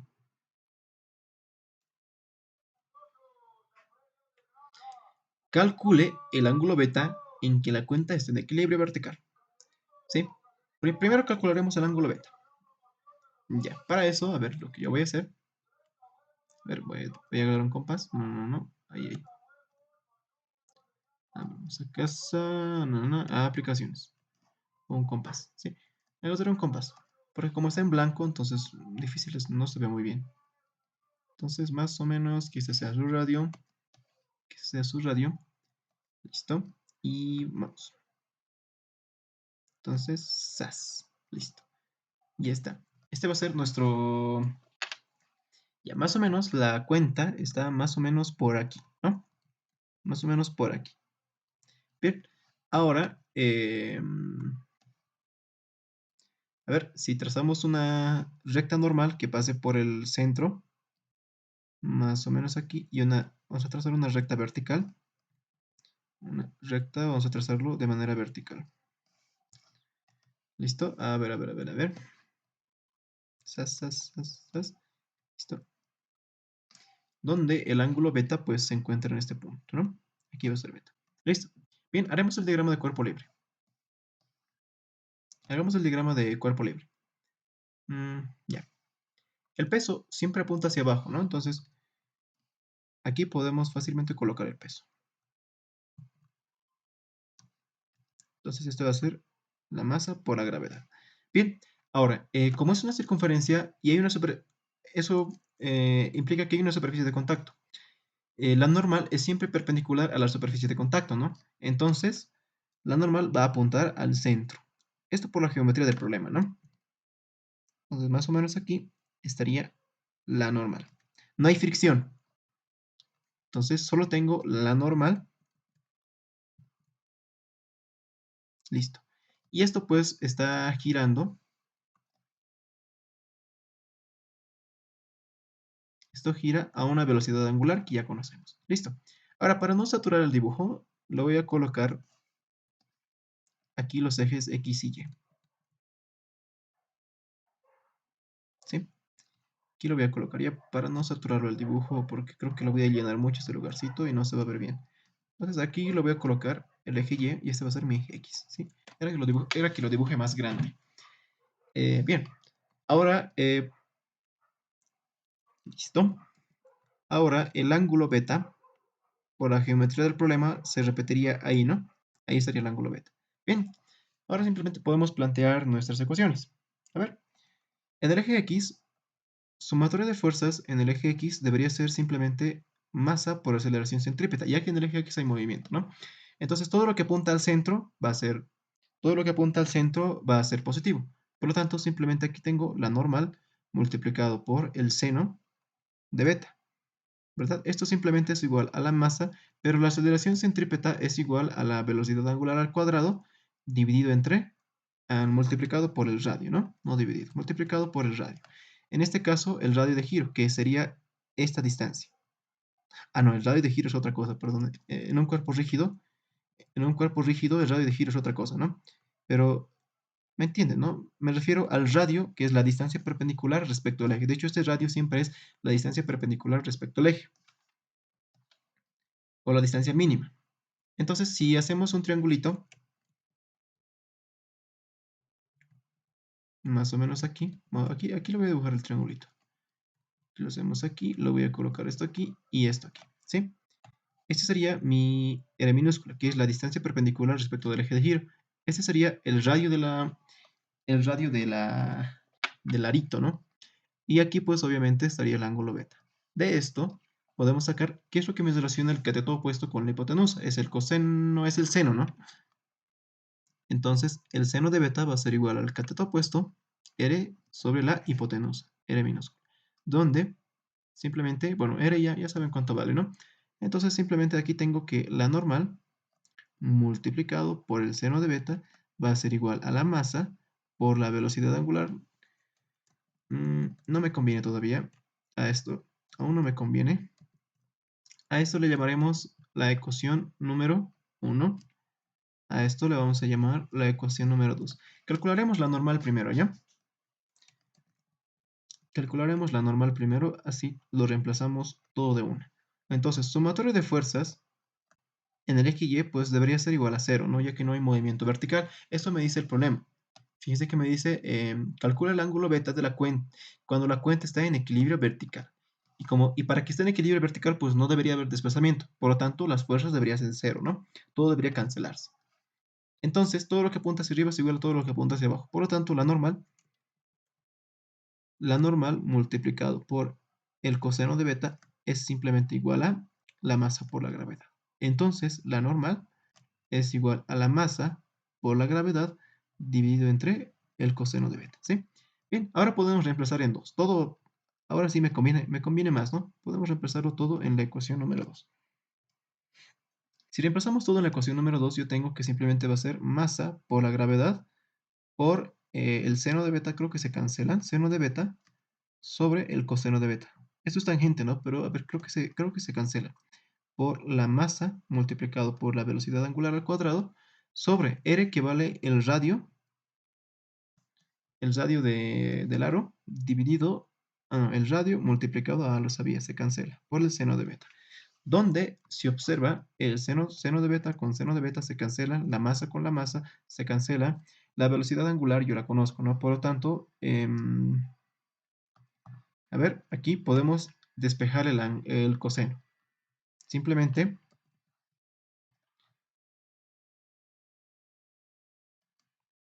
el coseno de beta,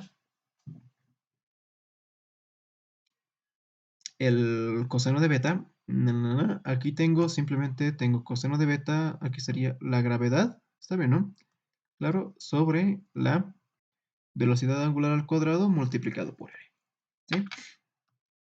Bien, ahora, si yo, si yo, si despejamos beta, esto lo vamos a subir ahí, listo. Si despejamos beta, simplemente obtendría que beta es igual a coseno a la menos 1 de la gravedad sobre la velocidad angular al cuadrado multiplicado por el radio. Ya tengo todos los datos, ¿no? La gravedad es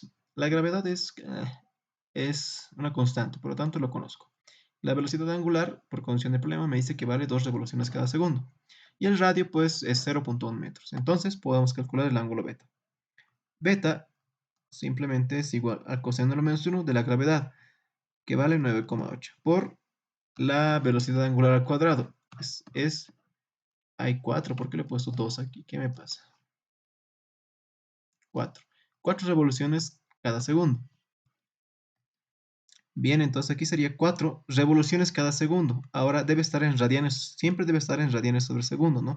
Entonces yo sé que en 2 pi radianes, sí, no, una revolución tiene 2 pi radianes. Entonces con esto ya está en radianes sobre segundo. Todo esto elevado al cuadrado, multiplicado por el radio, que es 0,1. 0,1 metros, ¿sí? Ya está.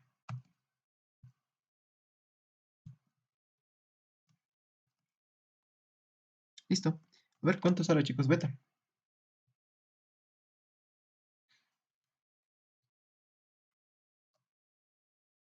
¿Cuánto sale beta?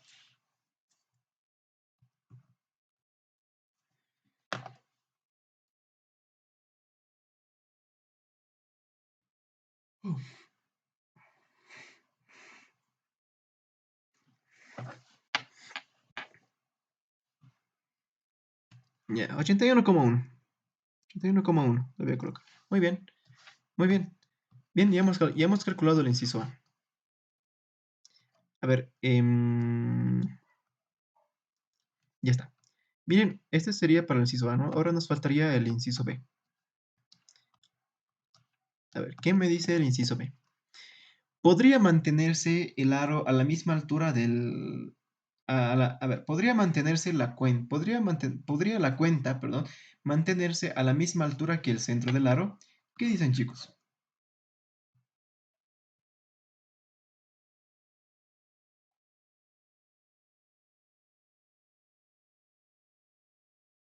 Muy bien.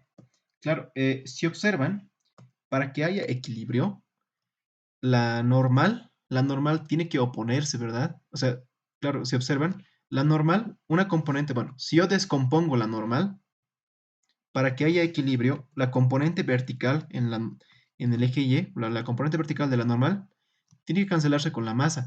Eso me da como consecuencia de que no haya movimiento en el eje Y, ¿verdad? Y no haya movimiento en el eje Y. Entonces, si es que, a ver, creo que me conviene. Ahora, miren, vamos a hacer un diagrama de cuerpo libre para este punto. Miren, voy a volver a dibujar aquí. Uy, uy, ¿listo? Esto lo vamos a volver a dibujar para no volverlo a dibujar. Aquí está. Miren, vamos a asumir. A ver, asumiremos que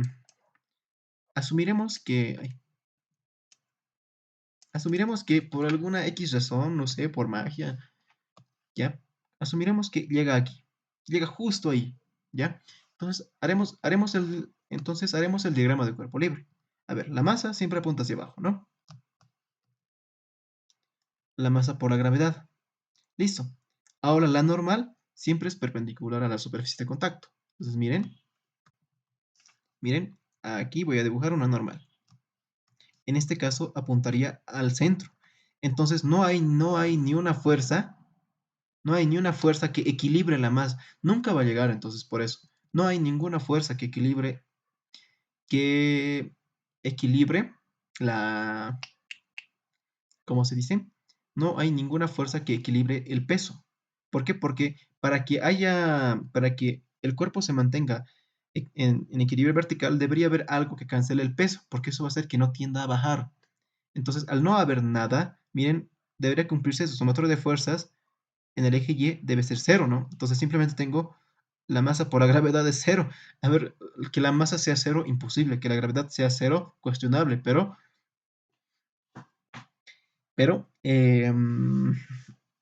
esto no puede ser cero para nuestro caso, porque la gravedad vale 9,8 para nuestro caso. Es una constante, ¿sí? Y la masa, imposible que sea cero. Por lo tanto, esto, imposible. ¿Qué me implica eso? Que no hay nada que lo equilibre. Entonces, nunca va a llegar justo al centro. Nunca. Otra manera de verlo es que, a ver, simplemente, a ver, podemos ir, miren, podemos ir a la ecuación, el coseno de beta por la gravedad sobre la velocidad angular cuadrada multiplicado por r. Para este caso, fíjense que beta debería valer 90 grados.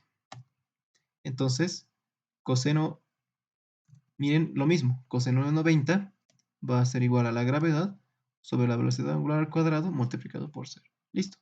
A ver, coseno de 90 vale cero. Cero va a ser igual a la gravedad por la velocidad angular al cuadrado multiplicado por r. Por condición del problema, ¿cómo hacemos que esto tienda a cero? Miren, esto es constante, no se puede cambiar. Esto es constante. Lo único que puedo cambiar es esto. Esto sí puedo variarlo, pero puedo hacer que gire tan rápido. En otras palabras, esto debería ser infinito. ¿Por qué? Porque una constante sobre infinito es cero. ¿Sí? Por lo tanto, esto es imposible. Debería ser tan grande, debería ser una velocidad angular tremenda que tienda al infinito. Porque si tomo el límite, si hago que la velocidad angular tiende a infinito, entonces recién va a ser cero. Entonces, imposible, ¿no? Imposible. Entonces, eso significa que imposible. No va a salir. Bien, entonces con eso podemos... Ahora, si es que hubiese fricción, En ese caso sí, ¿no? Porque ya habría una fuerza, como tendería a bajar, habría una fuerza que tendría a equilibrar el peso. Entonces, en ese caso sí, pero como no hay fricción, nunca va a llegar a ese punto. Bien, espero que esto haya quedado bien claro. Esta parte es bien bonita, que parece que sí, ¿no? Pero no, nunca va a llegar. Incluso por el análisis de fuerzas, por analizando incluso la ecuación que hemos obtenido, esta de aquí, no da, ¿no? Bien, ahora dice, ¿qué sucede si el aro gira a una revolución cada segundo? A ver, ya tenemos ya tenemos justamente, a ver, lo calcularemos así. Ya tenemos la relación, ¿no? Esto va a ser para el inciso C. Sabemos que el coseno de beta va a ser igual a la gravedad sobre la velocidad angular al cuadrado multiplicado por el radio, ¿no? Entonces la gravedad vale 9,8. Listo. Me dice qué sucede. Dice, ¿qué sucede si el aro gira a una revolución cada segundo? Entonces, como gira a una revolución, simplemente tengo una revolución, unas revoluciones por 2pi, ¿no? Simplemente sería 2pi. Claro, una revolución es 2pi radianes, radianes sobre segundo, todo esto elevado al cuadrado multiplicado por el radio, que vale 0,1. ¿Cuánto vale esto? Solo eso. No quiero el ángulo.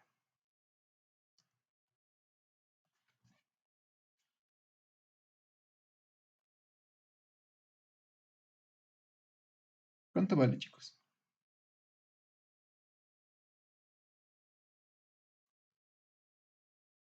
2,48, ¿sí? Ahora saquen el ángulo beta.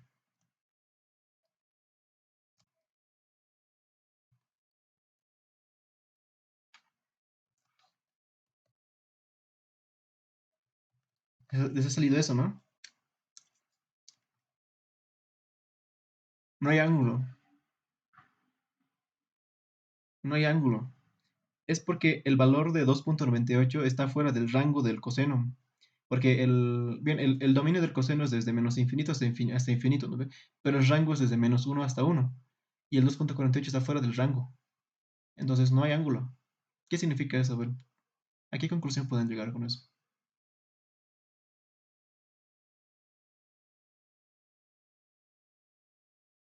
Estoy seguro que les ha salido error. Porque, a ver, esto, a ver, esto es. A ver, si grafican la función coseno, ¿no es así?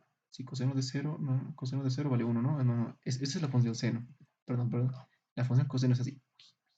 Ahí es. El rango de la función es desde -1, perdón, desde menos uno hasta 1. Entonces estoy sacando un valor de aquí arriba, o sea, 2 punto algo. Entonces no hay ningún valor que me represente en el dominio. En otras palabras, no hay ángulo beta, ¿no? Y, y pues eso lo único que significa es que la cuenta no se levanta, no se levanta. Si gira a esa velocidad angular, no se levanta. Esa es la interpretación que tiene, ¿sí? No se va a levantar porque la velocidad angular es todavía pequeña, ya que el valor está fuera del rango, ¿sí? La velocidad angular mínima cuando esto vale 0, cuando esto vale 1, ¿no?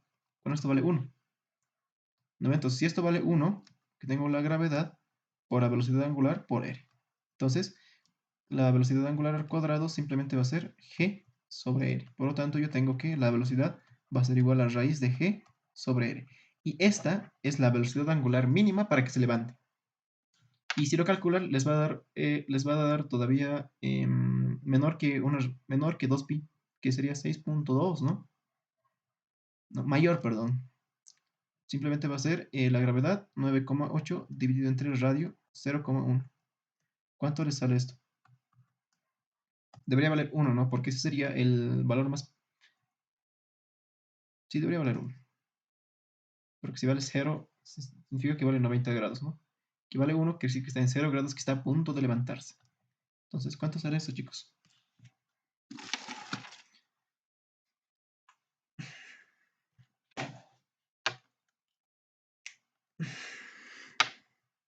Eso sí no lo he calculado. A ver, creo que tengo calculadora. A ver si les gano. Calculadora.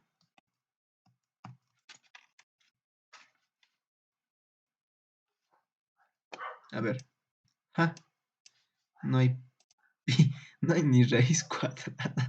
Ah, qué mala suerte. ¿Eso será raíz? Ni idea. A ver, raíz de 4. A ver, a ver. A ver, ¿cuánto sale, chicos? Esta parte. ¿Cuál es la velocidad angular mínima para que se levante? Sí. Ah, ¿cómo se usa? Ay, 9,90, ¿no? Ya. 9,90. Listo. Esta es la velocidad angular mínima, que fíjense, es mucho mayor a 2pi, que es 6, algo. O sea, debe girar a esta velocidad angular mínima para que se levante. ¿Sí? Porque eso que me dice que el coseno es, ese es el coseno, como el coseno vale 1, ya que son inversamente proporcionales, el coseno se hace máximo y la velocidad angular se hace mínima, ¿no ve? Eso es una relación inversamente proporcional.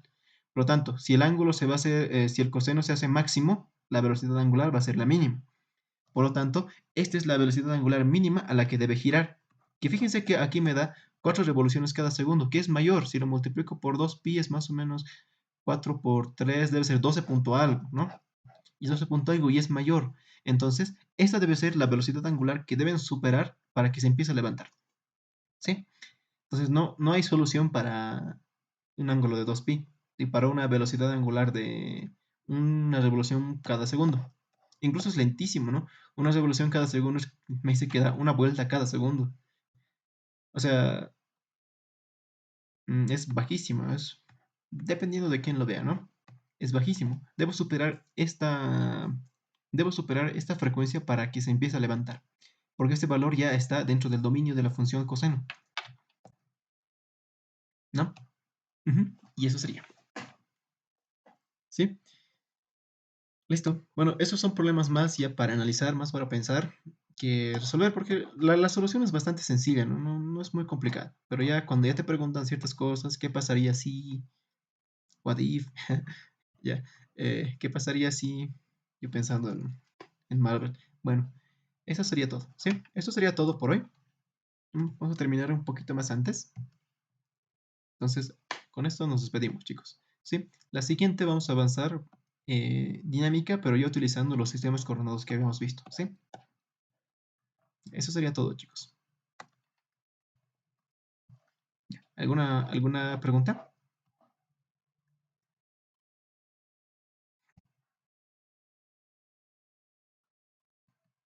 Ya, le hemos demostrado esto tanto matemáticamente como de manera empírica. Ahí no sé cómo decirlo. De manera... Ahí sí me fue la palabra. Bien, entonces, en este caso, ya que no hay fricción, nunca va a llegar a la altura máxima. ¿Sí? Espero que esto quede bien claro. Son bonitos. Por eso los problemas del Sirsemans, que hay algunos que son bien, bien interesantes. Y esto solo es dinámica. Imaginen que, no sé, imaginen que consideráramos, digamos, en este sistema de poleas que hemos resuelto, imagínense que consideráramos la masa de la cuerda. Eso ya es bien complejo, porque tenemos que manejar ecuaciones diferenciales. Sí, porque ya que aquí ya que está la masa de la cuerda, van a haber lugares donde la cuerda se va a hacer más pesado y lugares donde la cuerda se va a hacer más liviano. Entonces es un sistema que tiene masa variable. Y esas ya son, bueno, que lo vamos a ver con su debido tiempo, ¿sí? Bien, y eso sería todo por hoy.